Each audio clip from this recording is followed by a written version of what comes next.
It's a cold night in 1988, the type Edinburgh specialises in, when the frigid air seems to work its way into the very marrow of your bones. A homeless man seeks shelter for the night, and he finds himself in Greyfriars Kirkyard. Aha! Look, there's a building up ahead. The man tries the door, but it's locked.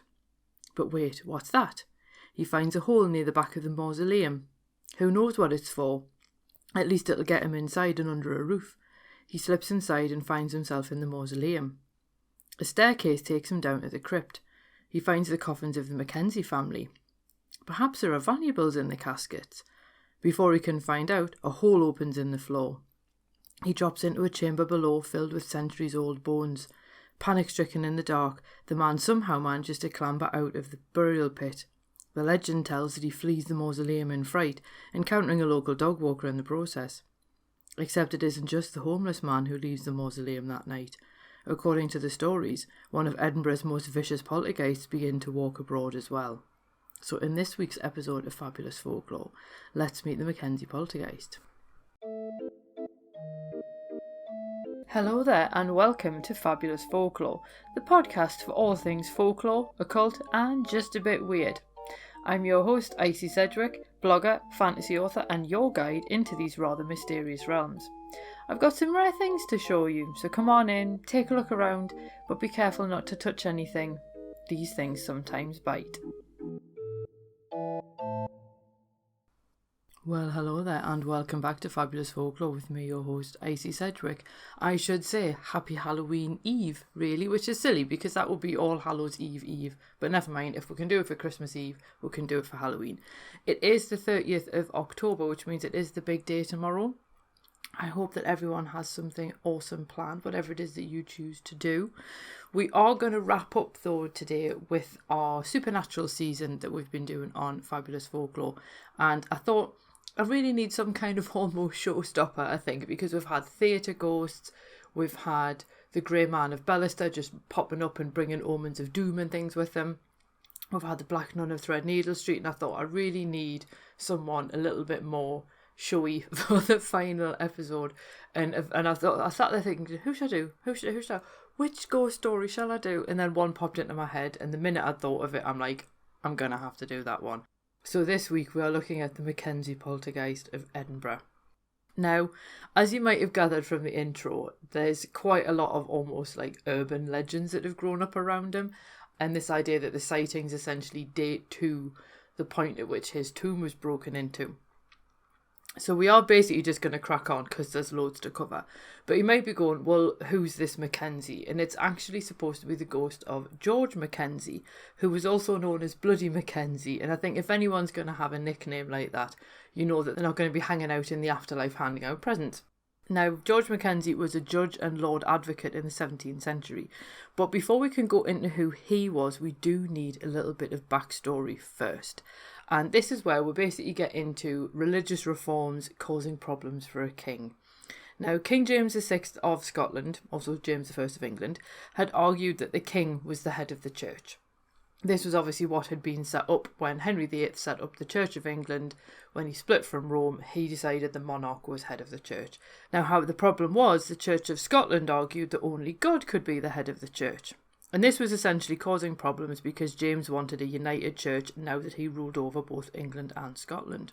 The issue still wasn't resolved by the time King Charles I came to the throne in 1624. Now, he had an incredibly fervent belief in the divine right of kings, and he decided that he could do whatever he wanted because he was king. And he just completely ignored the wishes of the Scottish Church and introduced the Common Book of Prayer in 1637.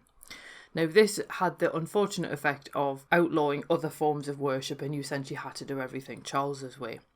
Now, this very understandably led to riots and protests in Scotland, and Charles branded anyone opposing the prayer book as being a traitor. His opponents decided they were going to create a national covenant so that it would be Scotland opposing Charles, not individuals. Now, the covenant was signed on February the 28th, 1638, and those who signed it became known as the Covenanters. And the Covenant declared their pledge that Scotland was loyal to the king, but it would remain a Presbyterian country. And this was essentially their way of trying to say, look, we are loyal to you, but we want to be able to run the church our way. And the covenant was even sanctioned by the Scottish Parliament in 1640. Now, the First English Civil War began 2 years later, and I say first because where we think of there being a single English Civil War, there was actually 3. And due to all of these issues that there had been previously, the Covenanters decided to support the parliamentarians to depose Charles during the Civil War. Now we can go back to Mackenzie. Now, Mackenzie actually began his career defending Covenanters, and he even got the Marquis of Argyll acquitted from a charge of treason. But he'd only taken on these defence cases to make a name for himself, so once established, he switched sides defending the King and the Scottish Church. This support paid off because he became the King's advocate for King Charles II in Scotland in 1677. He obviously persecuted the Covenanters, who by this point were now outlaws, and after the Battle of Bothwell Bridge in 1679, Mackenzie imprisoned 1,200 of them in Greyfriars Kirkyard, in the area now known as the Covenanters' Prison.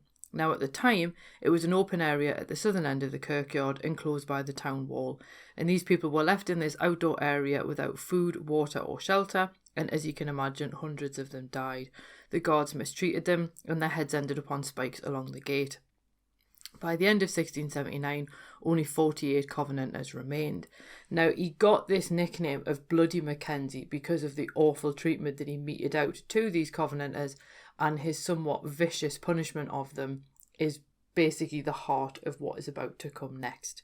Now, Mackenzie did actually fall foul of his own enthusiasm when William of Orange came to the throne, because he gave religious control back to the Presbyterians, which was the group that the Mackenzie had persecuted with such relish. Mackenzie fled Scotland for England, where he died in 1691 in Westminster, and in a twist of irony he was then returned to Scotland and buried in Greyfriars, a mere stone's throw from the Covenanters' prison. So if we move on a little bit of time to a couple of centuries ago, John Hayes, a failed criminal, apparently hid from the law in the Black Mausoleum. Now, this is the mausoleum that was built for Mackenzie and his family, and you can't miss it if you go into Greyfriars. It's quite large, it's black, and it's got what looks like an acorn kind of at the top of the roof. So Hayes hid from the law in the mausoleum, and he apparently even spent 6 months there, sneaking out to scavenge whenever possible, because ultimately, I suppose, why would you look for somebody in a mausoleum like that? Now, when the police finally caught him, he'd gone mad, and he insisted that the coffins in the mausoleum moved every night, and apparently he even claimed that he could hear Mackenzie scraping around inside his coffin, because this man had been so evil in life that he couldn't rest even in death. Now, I do think that some of his testimony was ignored because of the fact that he apparently had some kind of breakdown while living in a mausoleum. But it is quite interesting because this starts to set the scene for what is basically going on even now. Because you've then got him, you've then got the homeless man who ended up in the mausoleum in 1998 when he was looking for shelter. But then on June 30th, 2003, 2 teenagers actually forced open the doors and desecrated an unidentified male corpse. One of the boys cut off the corpse's head and used it like a glove puppet. And if you do believe the reports that grew up around the story, they did supposedly drink wine from the skull, which, if you ask me, seems really unhygienic. Now, the boys, who were 15 and 17 at the time, caused around £10,000 worth of damage, and they were actually caught because one of them had gone back to the graveyard with a girl who didn't believe that he'd done it. A tour guide doing one of the ghost walks in the cemetery actually spotted them and challenged the boys because they saw them carrying something that seemed a little bit suspicious in a blanket. Both boys were actually tried under the violation of sepulchre law, which was originally designed for grave robbing, so that says a lot. But thanks to both this incident and the one earlier with the homeless man in 1998, the mausoleum became infamous. The doors do remain locked even now, and I actually went right up to them on a trip in Edinburgh in 2012, and it was during the day, although some experiences have been daytime encounters, and nothing happened to me, but obviously that means nothing, as we are about to see, because since 1999, at least 140 people have collapsed while in the cemetery, either on ghost walks or just generally. 350 documented attacks are on record, and I think that's quite a large number for what is essentially about a 20-year period. Within a week of the homeless man's incursion into the tomb, a woman had actually felt herself blown back from the mausoleum by an icy blast of air. And Jan Andrew Henderson even started the City of the Dead tour company to both investigate the sightings and speak to witnesses. Now, this particular tour actually takes in the whole of Greyfriars Kirkyard, including the Covenanters' prison, which is normally kept locked, so it is the only way that you can actually access the space. and visitors record both cold and hot spots, inexplicable bruises and other wounds such as scratches or being pushed by an unseen presence. They report having hair pulled or their limbs being grabbed. One woman was found unconscious nearby with bruises around her neck. Some people have claimed that an evil presence has followed them home to continue tormenting them elsewhere. And the spiritualist medium Colin Grant attempted to lay ghosts to rest in the kirkyard in 2000, but a few weeks later he actually died of a heart attack, and this is often attributed to the Mackenzie Poltergeist. Because it is, as you've probably guessed, the poltergeist who is supposed to be doing all of these different haunting things in and around the kirkyard. Dead animals turn up near the mausoleum with no obvious cause of death, where people have seen white figures and hear knocking noises from beneath the ground, which I dare say is a little bit disconcerting. Now, one of the things that usually gets attached to this story is the fact that strange fires break out in the houses surrounding the kirkyard, including that of Henderson when he lived there, actually overlooking the kirkyard, who lost his physical notes about the poltergeist in a house fire. Luckily, he did have a digital backup elsewhere, so good to see him practice and good digital hygiene there. And these notes then led to his book about the phenomena, The Ghost That Haunted Itself, which I do recommend if you are interested in this story. Now, there are also tales of strange sightings in the kirkyard more generally. Figures have been reported flitting between headstones, and people have also seen spectral white birds, which is quite an interesting one. Though I should say, it is quite difficult to link these manifestations with a poltergeist. I did see one theory that the poltergeist is also responsible for paranormal activity in the Southbridge vaults, but personally I think that's actually a little bit of a difficult link to make just with the distance involved. But how do we basically explain the lack of stories about hauntings before 1998 and then this absolute plethora of evidence that happens after that point? One theory is that Mackenzie lay dormant until he was disturbed by the homeless man. Now awake and presumably none too pleased about that fact, he haunts his mausoleum and the surrounding area. Now surprisingly, records do show that in the 19th century, local children believed Mackenzie was restless in his tomb, and they would run up to the mausoleum at night and yell, "Bloody Mackenzie, come out if you dare, lift this neck and draw the bar through the keyhole." There are no reports of anything actually happening in response to this. And then we also need to remember John Hayes, who hid in the mausoleum, insisting Mackenzie still moved around in his coffin. So there is some precedent to the idea of the Mackenzie poltergeist well before 1999. Now, Willie Telford, a tour guide in the area, thinks that Mackenzie lurks in the area due to his conscience. So perhaps he feels remorse for his treatment of the Covenanters, or the fact that he's basically brought back to the Covenanters prison because that was where he meted out so much of this harsh punishment. And this could certainly explain why activity seems to centre around a tomb in the Covenanters prison and not the Mackenzie mausoleum itself. Now, another theory does involve the hysterical energy released on the night in 1998, which has then been fed by further visitors to the site. And in this explanation, the continuing hysteria keeps the manifestation going. So by this point, it's now kind of self-fulfilling that if enough people come along because they've heard about the poltergeist and then they get scared and hysterical and then they add to that and then the next people come along and so on and so forth, which is quite an interesting conception of how hauntings might work. Now, when I did a City of the Dead tour in December 2016, naturally I wanted to do it because you got to go inside this particular tomb in the Covenanters prison. And I wanted to see what all the fuss was about for myself. And the tour guide actually offered pheromones as an example theory for what might be causing the haunting. So if you get a party of already anxious people gathered into a confined space, as you are in this tomb in the Covenanters prison, this group are going to excrete pheromones that then essentially influence each other, which is how you essentially spread mass panic. And that was the idea that if you're in there long enough and you're G'd up enough by the stories that you're told, you will then start to experience symptoms of haunting. Others think that the pheromones released by those imprisoned in the Covenanters prison have somehow imprinted on the area, and they're reactivated every time visitors swing by for a tour, which we then re-experience as poltergeist activity. Now, my problem with this idea is that I'm not sure you could reactivate them after 300 years, because obviously there is quite a gap between when the Covenanters prison was in use and when Mackenzie was then allegedly woken, so I'm not sure I buy that one. And also the fact that the disturbed grave was several yards away. So what do we actually make of the Mackenzie poltergeist? Now, there are as you can imagine, different theories that attempt to explain it. Obviously, we've covered some of them here. There's mass hysteria, there's pheromones, there's overactive imaginations. There's even some people point to the geology of the site and look at the qualities of sandstone and how it may interact with people. There's also supposedly electromagnetic radiation from nearby machinery. All of these could potentially play a role. And it's one of these things where any of the explanations, or indeed all of them, could be correct. However, it is really difficult to argue with the sheer volume of reports in a relatively short time period.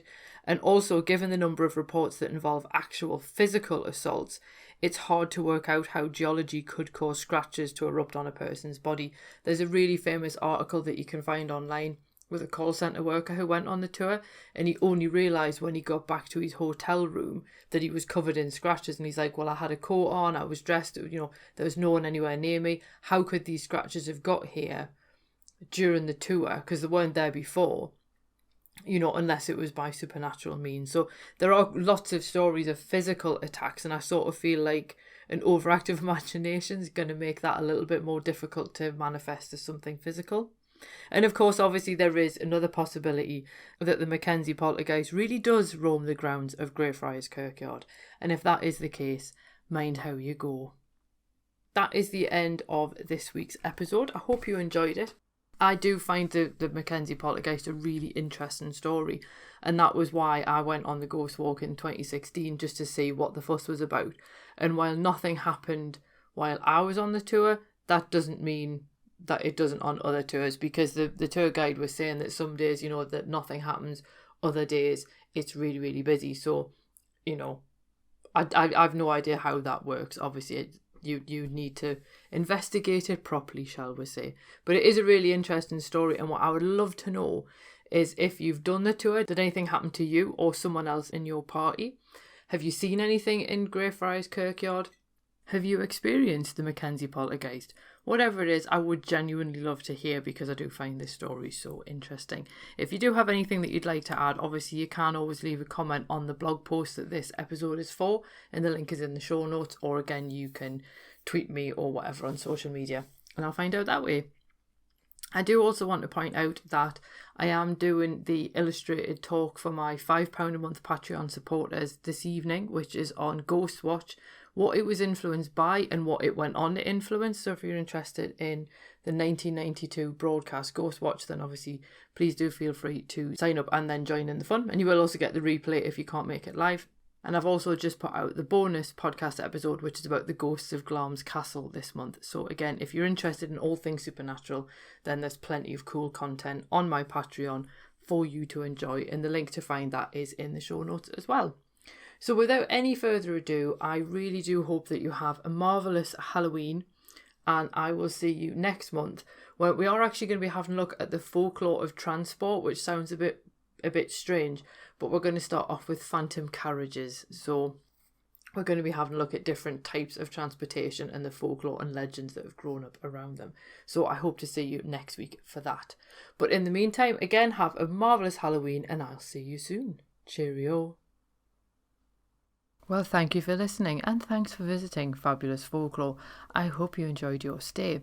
If you did, why not consider subscribing in your podcast app of choice? If you enjoy the show, why not leave me a review and help other listeners to find it as well? And if you'd like bonus exclusive episodes of the podcast, then why not support me on Patreon? It does help me to keep the show going, and it means that you get a little bit extra every month as well. And you can find all of the necessary links in the show notes below. So without any further ado, I will bid you adieu, and I hope that you have safe travels wherever you're going on to next.